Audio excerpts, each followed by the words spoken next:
الصلاۃ والسلام علیک یا سیدی یا علیم ما کان و ما یکون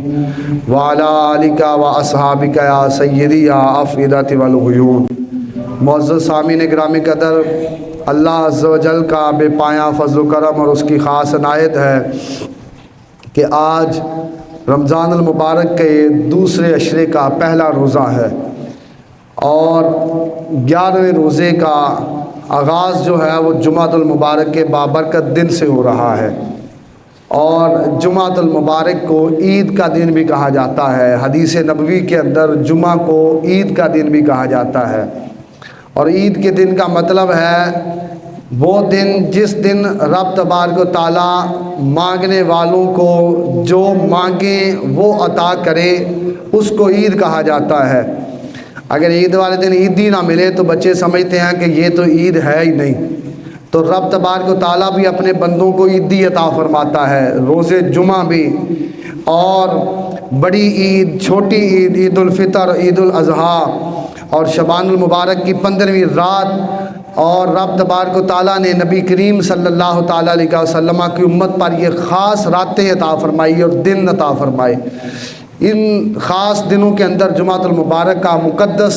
دن بھی شامل ہے، اور اس دن کے اندر بھی رب تبارک و تعالیٰ کی بارگاہ کے اندر سے جو بندہ دعا مانگے اللہ اس کو قبول فرماتا ہے۔ بعض احادیث کے اندر ہے کہ خطبہ کے دوران جو امام صاحب بیٹھتے ہیں اس وقت میں دعا مانگنا اور اپنے جسم کو حرکت نہ دینا، اور خاموشی سے جو واجب خطبہ ہے اس کو سننا، اور سننے کے بعد جب امام صاحب بیٹھیں تو دعا کرنا، اور اس وقت کے اندر جو دعا بندہ کرتا ہے اللہ اس کو دعا کو قبول فرما لیتا ہے۔ ایک حدیث شریف بخاری شریف کے اندر سیدہ کائنات کے حوالے سے بھی ذکر ہے۔ سیدہ پاک فرماتی ہیں کہ جمعۃ المبارک کے دن جو خاص رحمت والی گھڑی ہوتی ہے، وہ گھڑی کون سی گھڑی ہوتی ہے؟ فرمایا وہ گھڑی ہوتی ہے جب شام کا پہر آتا ہے اور مغرب کی اذان کا وقت قریب ہو جاتا ہے، تو سیدہ پاک کی عادت مبارکہ تھی، آپ جمعۃ المبارک کے دن نماز عصر کے بعد جب مغرب کا ٹائم ہونے والا ہوتا تو نماز کی صورت میں رب تبارک و تعالیٰ کے حضور بیٹھ جاتی، اور اس وقت بیٹھ کے اپنی رب کی بارگاہ کے اندر دعا بھی کرتی، اور وہ وقت جو خاص جمعۃ المبارک کے وقت کے اندر شامل ہے اس وقت کی برکتیں بھی سمیٹتی۔ یہ دونوں وقت ایسے ہیں جمعۃ المبارک کے کہ جب آپ ان وقتوں کو شامل کر لیں، ان اوقات کو آپ پا لیں، تو آپ کوشش کریں پھر دعا مانگیں اپنے لیے جو مانگ سکتے ہیں۔ اور سب سے بہترین دعا کون سی ہے؟ ربنا آتنا فی الدنیا حسنہ وفی الآخرۃ حسنہ وقنا عذاب النار۔ اور بندہ بڑا کچھ مانگتا ہے، کسی نے اپنے لیے موٹر سائیکل مانگا ہے، کسی نے گاڑی مانگی ہے، رب ہو سکتا ہے اس کو کچھ اور دینے کا ارادہ فرمایا ہوا ہو، اللہ تبارک تعالیٰ اس کے لیے کوئی بڑی چیز اللہ تبارک تعالیٰ نے سوچی ہو، اس لیے اپنی جو لمٹ ہے اس کو چھوڑ کے یہ خوبصورت دعا مانگا کریں، ربنا آتنا فی الدنیا حسنہ، اے میرے مولا مجھے بہتر دنیا عطا فرما، وفی الآخرۃ حسنہ، اور مولا میری آخرت بھی مجھے بہتر عطا فرما۔ جب بندہ اپنے رب کی بارگاہ سے دعا کرتے وقت ساری ڈوریاں اپنے رب پہ ڈال دیتا ہے تو بندہ جو مانگتا جاتا ہے رب اس کو عطا فرماتا جاتا ہے۔ نبی کریم صلی اللہ تعالیٰ علیہ وسلم کے غلاموں، رمضان المبارک کا دوسرا عشرہ عشرہ مغفرت ہے۔ پہلا عشرہ کون سا تھا؟ عشرہ رحمت تھا، اب وہ تھا رحمت والا عشرہ تھا اور مغفرت والا شروع ہوا ہے۔ کس بندے نے رحمت رب تبارک و تعالیٰ کی حاصل کی ہے، اور کس بندے کا کون وہ پرسن ہے جو سیٹسفائیڈ ہے کہ اس نے پہلے 10 روزے اس طریقے سے گزارے کہ رمضان المبارک کا پہلا عشرہ اس سے خوش ہو کے لوٹ گیا۔ نبی کریم صلی اللہ علیہ وسلم نے ارشاد فرمایا کہ رمضان تمہارے پاس مہمان بن کے آتا ہے، تو مہمان کی مہمان نوازی کے اندر کمی بیشی نہ کی جائے۔ جب مہمان رخصت ہو تو اس کو ایسے احسن انداز سے رخصت کریں کہ وہ جا کے آگے بتائے کہ اس بندے نے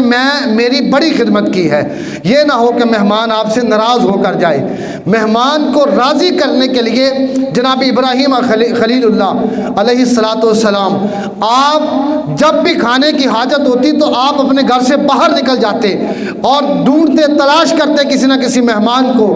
اور جب تک مہمان نہ آتا اپنے گھر واپس نہ آتے، مہمان ڈھونڈ کے لاتے۔ آپ فرماتے کہ جتنا کھانا مجھے میرے رب نے عطا فرمایا ہے، میں چاہتا ہوں کہ اس کھانے کے اندر میں مہمان کو شامل کر لوں، کیونکہ مہمان رب تبارک و تعالیٰ کی نعمت ہوا کرتا ہے۔ جب میں اپنا کھانا مخلوق خدا میں بانٹوں گا تو میرا رب ڈبل کر کے مجھے اس کو عطا فرما دے گا۔ تو یہ تو ڈبل تو عام دنوں کے اندر ڈبل ہوتا ہے، رمضان المبارک کے اندر تو اللہ تعالیٰ 70 گنا ثواب کو بڑھا دیتا ہے۔ آپ ایک نیکی کرتے ہیں، رب اس کا 70 گنا زیادہ اجر و ثواب عطا فرماتے ہیں۔ آپ نے خود افطاری کی ہے تو رب تبارک و تعالیٰ نے اس پر جو اجر و ثواب آپ کو عطا فرمایا وہ تو کمال اجر و ثواب عطا فرمایا، لیکن اگر آپ نے کسی کو ساتھ شامل کر لیا تو اللہ تبارک و تعالیٰ نے آپ کو اتنا ثواب دیا کہ گویا آپ نے 70 بندوں کی افطاری کا اہتمام کر دیا۔ آج کے مہنگائی کے دور کے اندر کون ہے جو جناب والا روزانہ 70 بندوں کو کھانا افطار کروا سکتا ہے؟ کون ہے جو 70 لوگوں کو سحری کروا سکتا ہے؟ کوئی ہوگا جو کروا بھی رہا ہوگا، لیکن کچھ ایسے بھی ہیں جو کروا نہیں سکتے۔ اب وہ کروانے کے لیے دل تو کرتا ہے کہ کسی کی افطاری کروائیں، دل تو کرتا ہے کسی کی سحری کروا کے دعائیں لیں۔ اگر آپ 70 لوگوں کو نہیں دے سکتے تو آپ کسی ایک کی سحری افطاری کا اہتمام کریں، اس کو سحر و افطار کے اندر اپنے ساتھ شامل کریں، رب تبارک و تعالیٰ 70 گنا ثواب عطا فرمائے گا۔ اور دین جو ہے وہ اتنا سخت نہیں ہے کہ لازم و منظوم تلوار آپ کے اوپر رکھ دی گئی کہ افطاری کروانی کسی کو سحری کروانی۔ اگر جیب اجازت نہیں دیتی تو نبی پاک صلی اللہ تعالیٰ علیہ وسلم نے ارشاد فرمایا صدقے کی بہت ساری اقسام ہیں، بہت طریقوں سے صدقہ دیا جاتا ہے۔ اگر ایک بندے کی جیب اجازت نہیں دیتی کہ وہ 10 روپے بھی کسی کو دے دے تو وہ خوش ہو کے وہ 10 روپے اپنے بچوں پہ خرچ کرے، اللہ تعالیٰ اس کا بھی اجر و ثواب اس کو عطا فرماتا ہے۔ آپ بتائیں کہ نبی کریم صلی اللہ تعالیٰ علیہ وسلم کس قدر مشفق اور مہربان ہیں اپنی امت کے لوگوں پر، اپنی امت پر، کہ جناب والا ہر طرح کے سے سہولیات اور ثواب کا جو دار و مدار ہے وہ اس طریقے سے وسیع ترین ہے۔ آپ جو بھی عمل کرتے ہیں رب تبارک و تعالیٰ اس کا ثواب آپ کو عطا فرماتا ہے۔ رب تبارک و تعالیٰ نے آپ کی بخشش کے لیے طرح طرح سے دروازے کھولے ہوئے ہیں۔ اب پہلے عشرہ رحمت تھا، رحمت کا عشرہ گزرا اور وہ رحمت کا عشرہ ایسے گزر گیا ہمیں پتہ بھی نہ چلا کہ رحمت کا عشرہ کیسے گزرا۔ ہماری تو آنکھیں تر نہ ہوئی، ہماری تو آنکھوں کے اندر ایک آنسو بھی نہ آیا کہ رحمت کا عشرہ ہم سے جدا ہو رہا ہے۔ اتنی رحمتیں رب تبارک و تعالیٰ نے اس عشرے کے اندر عطا فرمائی، وہ عشرہ گزر گیا اور ہم نے ویسے ہی گزار دیا۔ باپ بیٹے سے کہہ دے کہ بیٹا یہ کام توجہ سے کرنا، اگر تم کرو گے تو تم فائدہ مند رہو گے، تو بیٹے کو چاہیے کہ فرما بردار بچہ بن کے اس کی ان باتوں کو مان لے۔ لیکن اگر باپ نہیں، رب تبارک و تعالیٰ اگر ارشاد فرمائے ایام معدودات کہ اس کی گنتی کو پورا کرو اور اس کے جو عشرے ہیں ان کے برکات سمیٹیں، تو جب آپ ان کے عشروں کی برکات سمیٹتے ہیں اور گنتی کو پورا کرتے ہیں تو آپ سوچ سکتے ہیں کہ آپ کا رب آپ کو کتنا اجر و ثواب عطا فرماتا ہے۔ اگر آپ گنتی کو پورا نہیں کرتے، پہلے وہ دن تھے کہ گرمیوں کے دنوں کے اندر روزہ ہونا اور روزہ رکھتے ہی دن سورج نکلنا، گلا خشک ہو جانا، نظام ڈسٹرب ہو جانا، تھا کہ نہیں ایسا؟ آج 10واں روزہ ہے اور 10ویں روزے کے باوجود صبح جو ہے سحری کے لیے جب نماز کے لیے آتے ہیں تو کئی بندوں نے جناب والا اوپر سے جیکٹ پہنی ہوتی ہے، کئیوں نے چادر لی ہوتی ہے۔ شام کو تراویح کے وقت بھی ایسا ہی سین ہے، اتنی گرمی ابھی تک نہیں ہوئی۔ یہ رب تبارک و تعالیٰ کی رحمت نہیں ہے تو اور کیا ہے؟ اس کے باوجود بھی اگر بندہ بہانہ کرتا ہے کہ میں تھک چکا ہوں، 11 مہینوں کے بعد رمضان آپ کی طرف آیا ہے اور اس امید سے آیا ہے کہ آپ لعلکم تتقون کہ کہیں تم جناب والا پرہیزگار ہو جاؤ، اس یقین سے رب تبارک و تعالیٰ نے بھیجا ہے رمضان المبارک کے اندر۔ اور اگر اب بھی بندے کے یہ 100 بہانے اور مکر اور فریب ہیں کہ بھائی سے تراویح کے اندر کھڑا نہیں ہوا جاتا، یا میں روزہ رکھ نہیں سکتا، اگر میں نے روزہ رکھا تو میں بیمار ہو جاؤں گا، اگر میں نے روزہ رکھا تو میں بیمار ہو جاؤں گا، اگر میں نے روزہ رکھ لیا تو میری صحت پر اثر کرے گا، اگر میں نے روزہ رکھ لیا تو میری شوگر بڑھ جائے گی، اگر میں نے روزہ رکھ لیا تو میرے بلڈ پریشر کا مسئلہ مسئلہ ہے، آپ مجھے بتائیں کہ رب تبارک و تعالیٰ کو بیماریوں کا نہیں علم کہ طرح طرح کی بیماریاں ہوتی ہیں، اور اگر روزہ بندہ رکھ لے، حکم ہے مریض پر، اگر کوئی بہت زیادہ مریض ہے اور جس کے بچنے کے چانسز بھی نہیں ہیں، ڈاکٹر نے کیا اس کو جواب دے دیا، اس کے لیے تو حکم ہے کہ وہ جب تک بیمار ہے وہ نہ رکھے، وہ بعد کے اندر رکھ لے۔ اسی طرح اور بھی بہت ساری فمن کان منکم مریضا او علی سفر فعدۃ من ایام اخر، قرآن پاک کے اندر تو باقاعدہ ساری چیزیں دے دی، لیکن ایک بندے نے خود ہی اپنی طرف سے کہہ دیا کہ میں آج جو ہے نا شام کو تھوڑی سی گھٹن تھی تو کل میں نے روزہ نہیں رکھنا، کیونکہ کل بھی اگر ایسی گھٹن رہی تو میرا تو جو ہے نا طبیعت خراب ہوگی، میں ڈسٹرب ہو جاؤں گا، نظام میرا خراب ہوگا۔ جناب والا آپ کی 40 سال 20 سال 30 سال 35 سال 50 سال کی عمر قریب ہو چکی ہے، آپ کے جسم کا تھوڑا نظام خراب نہیں ہے، آپ کے جسم کا مکمل آل ٹو آل نظام خراب ہے۔ اگر آپ کے جسم کا نظام تندرست اور توانا ہو تو خدا کی عزت کی قسم ہے، ایک بادشاہ نے نبی کریم صلی اللہ تعالیٰ علیہ وسلم کی بارگاہ کے اندر اپنا خاص طبیب جو تھا وہ نبی پاک صلی اللہ علیہ وسلم کی بارگاہ میں پیش کر دیا، یا رسول اللہ آپ کے ہاں جب کوئی بیمار ہو یا آپ بیمار ہو تو یہ میں نے طبیب جو ہے وہ آپ کے لیے تحفے کے طور پہ پیش کیا ہے، تو آپ اس کو رکھ لیں، میرا سب سے قابل ترین طبیب ہے، یہ جہاں ہوتا ہے جس بیمار کو یہ پکڑتا ہے، جس بیمار کو کا یہ علاج کرتا ہے، اس کو کبھی وہ بیماری پلٹ کر آتی نہیں ہے، وہ نبی پاک صلی اللہ علیہ وسلم کی بارگاہ میں اس کو تحفے کے طور پہ دے دیا۔ چند دن گزرے تو وہ نبی پاک کی بارگاہ میں حاضر ہو کے عرض کرتا ہے یا رسول اللہ مجھے اجازت دیں، میں نے مدینے سے واپس جانا ہے۔ نبی پاک صلی اللہ علیہ وسلم ارشاد فرماتے ہیں کہ تجھے تو اس نے کہا تھا خدمت کے لیے یہاں رک، تو واپس کیوں جانا چاہتا ہے؟ اس نے کہا اتنے دن ہو گئے یہاں کوئی چھوٹی سی بیماری لے کر بھی میرے پاس نہیں آیا۔ نبی پاک صلی اللہ علیہ وسلم نے ارشاد فرمایا یہ جب تک میری سنتوں پر عمل کرتے رہیں گے انہیں کوئی بیماری آ کے چھو بھی نہیں سکتی، تم جاؤ جہاں تم جانا چاہتے ہو، جا کے تم بیماروں کا علاج کر سکتے ہو۔ جو بندہ میری سنت کے مطابق زندگی بسر کرے گا دنیا کے اندر کوئی بیماری ٹچ بھی نہیں اسے کر سکتی۔ آپ بتائیں کہ نبی پاک صلی اللہ علیہ وسلم کے صحابہ کرام نے اپنی زندگی بسر کی ہے۔ میرے ایک دوست نے وہ ایم فل کر رہے تھے تو ان کا ایک ٹاپک تھا شادی کے حوالے سے، تو انہوں نے اس چیز پہ ریسرچ کی کہ جتنے بھی نبی پاک صلی اللہ علیہ وسلم کے صحابہ کرام ہیں ان میں سے ایک صحابی ہیں جن کی ایک شادی ہے، باقی تمام نے کثرت رائے سے صحابہ کرام نے 2 3 اور 4 کی سنتیں پوری فرمائی ہیں۔ وہ آپ ان باتوں سے اندازہ لگائیں کہ جناب والا نبی کریم صلی اللہ تعالیٰ علیہ وسلم کے صحابہ کرام وہ مالدار تو اتنے نہ تھے لیکن ان کے جسم توانا اور صحت مند کیوں تھے؟ اس لیے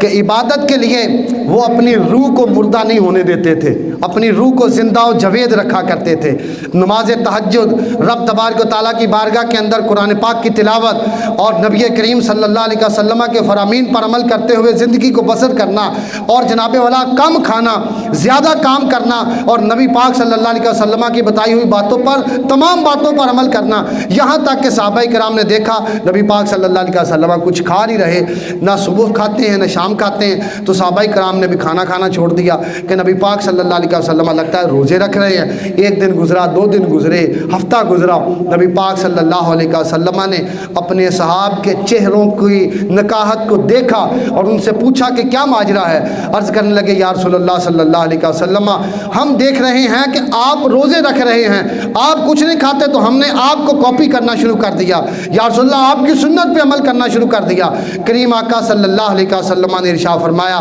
میرے رب کی قسم ہے جس کے قبضہ قدرت میں محمد کی جان ہے، وہ مجھے کھلاتا بھی ہے اور پلاتا بھی ہے، کوئی کائنات کے بندہ میں محمد کے مقابلہ نہیں کر سکتا، لہٰذا تم صبح کھانا کھاؤ اور شام کو بھی کھانا کھاؤ، تم میری اتباع کرو، وہ اتباع کرو جس کا میں تم کو حکم عطا فرماتا ہوں۔ بتائیں جو زندگی اس طریقے سے گزارے اس کو بیماری کیسے آئے گی؟ کووڈ گزرا،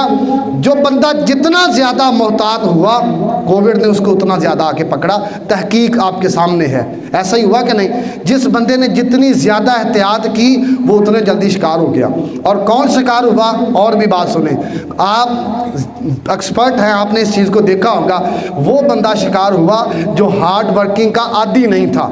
جس نے کبھی سخت کام ہی نہ کیے تھے، وہ بندے کثرت رائے سے وہ اس کے کووڈ کے شکار ہوئے۔ جس بندے نے محنت کرنی ہی نہیں ہے، قرآن پاک کے اندر رب تبارک و تعالیٰ نے بارہا ارشاد فرمایا ہے کہ تم وَإِذَا رَأَوْا تِجَارَةً أَوْ لَهْوًا انفضوا إِلَيْهَا وَتَرَكُوكَ قَائِمًا قُلْ مَا عِندَ اللَّهِ خَيْرٌ مِّنَ اللَّهْوِ وَمِنَ التِّجَارَةِ وَاللَّهُ خَيْرُ الرَّازِقِينَ۔ فرمایا کہ جب نماز کے لیے اذان دی جائے، سورۃ جمعہ کا یہ واقعہ، جب نماز کے لیے اذان دی جائے فَاسْعَوْا إِلَىٰ ذِكْرِ اللَّهِ، تو دوڑو میرے ذکر کی طرف، دوڑ کے میرے ذکر کے اندر شامل ہو جاؤ، اور جب میرا ذکر کر بیٹھو تو پھر تم اپنی تجارت کے لیے نکلو اور اتنی محنت کرو کہ تمہارا رب تمہیں رزق حلال عطا فرما دے۔ اور یہ بات یاد رکھو، جب تم میرے رب کی بندگی کر کے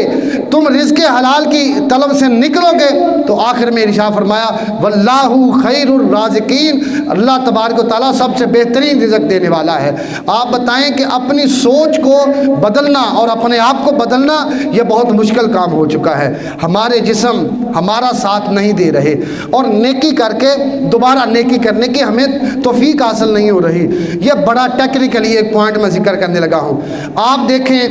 ابھی آج پہلا روزہ ہے پہلے دوسرے عشرے کا، آج پہلا عشرہ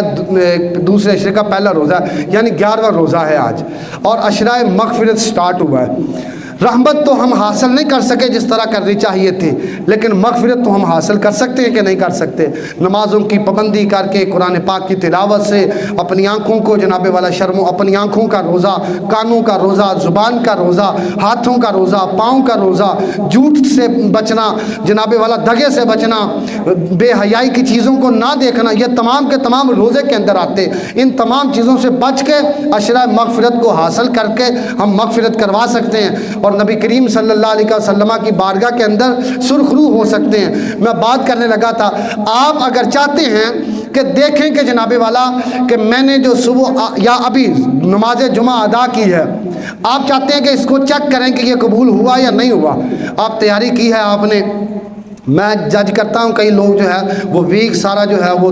پینٹ شرٹ پہنتے ہیں یا کوئی اور ٹریک سوٹ پہن لیتے ہیں، لیکن جمعہ کے دن وہ خاص طور پہ سوٹ پہن کے آتے ہیں، کیونکہ جمعۃ المبارک کے لیے آج میں نے مسجد کے اندر جانا ہے، تو یہ سوٹ بہتر ہے۔ نبی کریم صلی اللہ علیہ وسلم کی بارگاہ کے اندر ثواب حاصل کرنے کے لیے مسواک بھی کرتے ہوں گے، خوشبو بھی لگاتے ہوں گے، کوشش کریں تو سر کو ڈھانپ کر بھی مسجد میں آئیں، تو یہ تمام چیزیں سنت کے اندر آتی ہیں جمعۃ المبارک کے اندر۔ آپ اگر چیک کرنا چاہتے ہیں کہ آج ابھی یہ جو جمعۃ المبارک کی نماز آپ نے پڑھ کے واپس جانا ہے، آپ اگر چیک کرنا چاہتے ہیں کہ یہ قبول ہوا کہ نہیں، تو آپ نے عصر کی نماز کے وقت چیک کرنا ہے۔ اگر آپ کا دل عصر ٹائم بے قرار ہو اور آپ کو کہے کہ فورس کرے کہ چل اٹھ کے عصر کی نماز کا وقت ہے اور مسجد میں چل، پہلی صف کے اندر کھڑی ہو کے نماز پڑھنی ہے، پہلی صف میں زیادہ ثواب ہے، یا اقامت میں نے پڑھنی ہے، کیونکہ اقامت پڑھنے والا تمام نمازیوں جتنا ثواب رب سے لے جاتا ہے۔ آپ دیکھیں، آپ نماز پڑھنے کے لیے آئے ہیں اور نماز پڑھیں گے، آپ کو اپنی نماز کا ثواب ملا، آپ چلیں گے، لیکن یہاں جس بندے نے اقامت پڑھنی ہے، اس نے جتنے نمازی کھڑے ہیں جتنا ثواب ایک ایک کو ملا، وہ تمام اکٹھا کر کے ثواب رب اس کی جھولی میں ڈال دیتا ہے۔ اگر آپ اس ارادے سے آئیں اور اپنا جذبہ بنا کے آئیں کہ میں نے پہلی صف کے اندر کھڑے ہونا ہے، حتی الامکان میں نے کوشش کرنی ہے کہ میں مؤذن سے اجازت لے کے میں اقامت کہوں تاکہ میرا رب مجھے زیادہ ثواب عطا فرمائے، تو سمجھ لیں جمعۃ المبارک آپ کا اللہ کی بارگاہ کے اندر قبول ہوا، اور رب نے آپ کا وہ حاضری قبول کر کے آگے آپ کو توفیق عطا فرما دی ہے۔ اگر بندے کا پچھلا عمل قابل قبول اگر قبول نہ ہوا ہو تو پھر آگے بھی اس کو اللہ تبارک و تعالیٰ کی طرف سے توفیق نہیں ملتی۔ بندے نے، میں نے پچھلے دن ایک بات کی تھی، بات کر کے گفتگو ختم کر رہا ہوں، نبی کریم صلی اللہ علیہ وسلم کے غلاموں یہ بات یاد رکھیں، جب تک اپنے جسم کے ساتھ روح کو غذا دینے کی عادت ہم نے نہ بنائی تو یہ ہمارا جسم ہماری روح پر حاوی ہے، فی الحال ہمارا جسم ہماری روح پہ حاوی ہے۔ اگر ہم نے اپنی روح کو طاقتور کر لیا، اور طاقتور کرنے کے لیے کون سا عمل ہے؟ ایک ہی عمل ہے، نماز تہجد ادا کی جائے۔ روح کی غذا ہے نماز تہجد۔ جتنے لوگوں نے نماز تہجد پڑھی ہے وہ اللہ تبارک و تعالیٰ ان کو کل بھی توفیق عطا فرمائے، آگے بھی توفیق عطا فرمائے، اور جن لوگوں نے نماز